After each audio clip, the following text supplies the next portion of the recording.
Hi all, ఎలా ఉన్నారండి అందరూ? ఈరోజు మనం కోవా పూరి ఎలా చేసుకోవాలో చూద్దామండి. కోవా రెడీ చేస్తానన్నమాట. ఒక హాఫ్ లీటర్ కన్నా తక్కువే పాలు ఇరిగిపోతే వాటితోటి కోవా పూరి ఎలా చేసుకోవాలో చూద్దామండి. ముందుగా విరిగిన పాలని బాగా మరిగించుకోవాలి.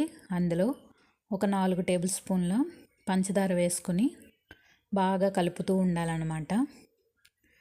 పంచదార వేసుకున్న తర్వాత కోవా అనేది చూసారా ఎలా అవుతుంది. దీన్ని బాగా దగ్గర పడేంత వరకు కూడా తిప్పుతూనే ఉండాలి. తిప్పుతూ ఉంటే కోవా అనేది రెడీ అయిపోతుంది. నేనైతే పూరీలోకి కోవా చేస్తున్నాను కాబట్టి కొంచెం ఈ కన్సిస్టెన్సీలో ఉంటే సరిపోతుంది.